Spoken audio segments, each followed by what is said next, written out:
आहत रज़ा मीर और सज्जल अली की खास एंट्री। स्टेज पर इकट्ठे आकर क्या सज्जल और आहत ने दोबारा इकट्ठे काम करने का इशारा दे दिया? क्या इनको इंडस्ट्री के किसी बड़े प्रोड्यूसर ने समझाई है ये बात, या अभी भी ये इस बात पर जो है इसरार कर रहे हैं कि हम अब कभी ज़िंदगी में काम नहीं करेंगे? रिक्वेस्ट है चैनल को सब्सक्राइब करें, इस पर हम बात करेंगे। वीडियो को आखिरी तक जो आपने मुलाहिजा ज़रूर करना है। पाकिस्तानी स्टार आहत रज़ा मीर किसी तारुफ के मोहताज नहीं है।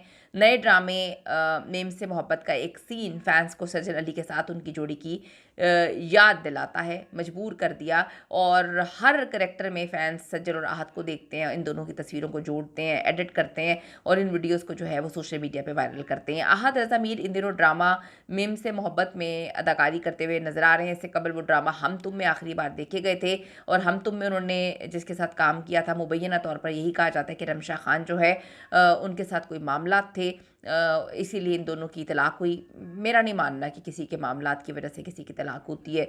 हमारे मामलात ख़राब होते हैं तभी कोई और ज़िंदगी में आता है। अब जी, इस ड्रामे में आहत रज़ा मीर के साथ माजी में सोशल मीडिया सेंसेशन बनने वाली पार्टी गर्ल दनानीर को कास्ट किया गया है, जो बेइंतहा चुलबुले के दार में ख़ुद को बाखूबी ढालती हुई नज़र आ रही है। अपना बड़ा अच्छा उन्होंने काम किया है, मैंने भी कुछ क्लिप्स देखे हैं, वो बहुत क्यूट लग रही हैं। लेकिन कॉम्प्लीमेंट सज्जल और आहत एक दूसरे को करते हैं और हमेशा उन्होंने कॉम्प्लीमेंट किया। मैं या कोई भी फ़ैन उन दोनों की जो केमिस्ट्री है उसके आगे कहीं और कुछ भी जचा नहीं कभी भी। इस ड्रामे के नशर होने के दौरान जी, हम चैनल ने अपने 20 साल मुकम्मल किए थे, वो जश्न मनाया था जिसमें पहली बार इनकी तलाक के आहत रज़ा मीर और सज्जल जो हैं वो एक साथ नज़र आए एक ही फंक्शन पर और स्टेज भी शेयर किया।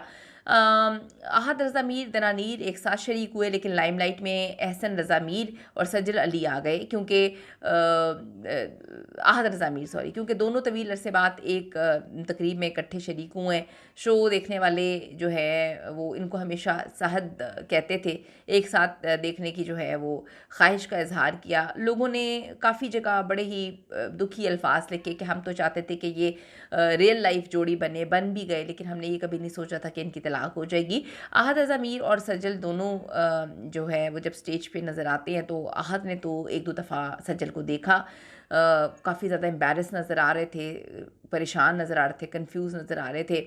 और लोगों ने लिखा, पिछली वीडियोस लगाएंगे जब दोनों अवार्ड फंक्शन होता था हाथों में हाथ पकड़ के स्टेज पर इकट्ठे जाया करते थे, वो भी वक्त थे, और अब एक दूसरे से नज़रें जो है कतरा रहे हैं। सज्जल तो फिर बिल्कुल मुकम्मल तौर पे इग्नोर कर रही हैं, लेकिन आहत ने कुछ दिन पहले सज्जल की तारीफ़ भी की कि हाँ जी वो बड़ी अच्छी अदाकारा हैं। सज्जल ने इनको मुकम्मल तौर पे इग्नोर किया, जिससे पता चल रहा था जब बाद में सज्जल की आंखें नम थीं जब उनके और आहत के ड्रामे का एक गाना चल रहा था कि मोहब्बत अभी भी बाकी है। इसी तकरीब में जी फरहान सईद ने परफॉर्मेंस दी थी, काफ़ी वायरल हुई थी, और ये फरहान की परफॉर्मेंस वायरल नहीं हुई थी, बल्कि फरहान ने ड्रामा आंगन का ओरिजिनल सॉन्ग ट्रैक जो है वो परफॉर्म उस पे किया था, जिसमें आहत और सज्जल ने बतौर जोड़ी जो है काम किया था, और उसके बाद उन्होंने शादी कर ली थी। ये गाना, ये ड्रामा इनके लिए बहुत इंपॉर्टेंट था क्योंकि इस ड्रामे के बाद इन दोनों ने शादी की थी।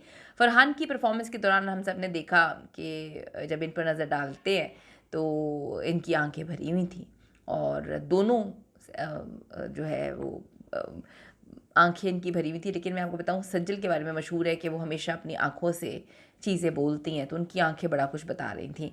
अब मैं आपको बताती चलूं कि एक 14वीं एपिसोड का एक सीन था जिसमें भी आहत जो है वो काम कर रहे हैं। इसमें दिखाया गया ख्यालों में गुम है, इस दौरान वो एक गाना सुनते हैं। हैरान कुन तौर पर वो जो गाना है जो सुन रहे हैं किसी और का नहीं, सज्जल अली के गुज़िश्ता साल नशर होने वाले ड्रामे ज़र्द पत्तों का बन का ओरिजिनल सॉन्ग ट्रैक था।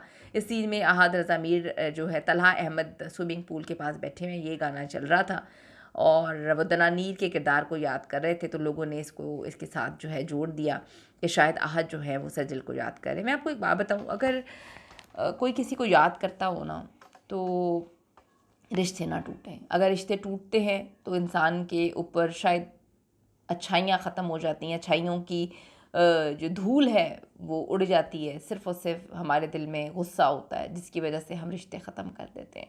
रिश्ते इतनी आसानी से ख़त्म नहीं करने चाहिए। मैं हमेशा ये बात बोलती हूँ, कोई रास्ता ज़रूर निकालना चाहिए, रास्ता ढूंढना चाहिए। अगर कभी मोहब्बत रही है तो रास्ता ज़रूर ढूंढना चाहिए। हाँ, अगर मोहब्बत नहीं थी तो फिर कुछ भी नहीं था।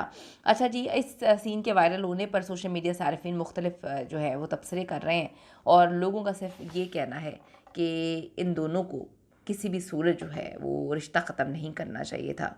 ये रिश्ता बचाया जा सकता था जब इतनी मोहब्बत थी। ख़ैर इस पर तो हम क्या तबसरा करें। मैं सिर्फ ये कहती हूँ, नापसंदीदा तरीन अमल है तलाक। अगर आप मोहब्बत में इतना टाइम सर्व कर रहे हैं तो मोहब्बत पा लेने का नाम नहीं है। कॉम्प्रोमाइज़ेज़ होने चाहिए और मोहब्बत को फिर आखिरी अंजाम तक ज़रूर पहुँचा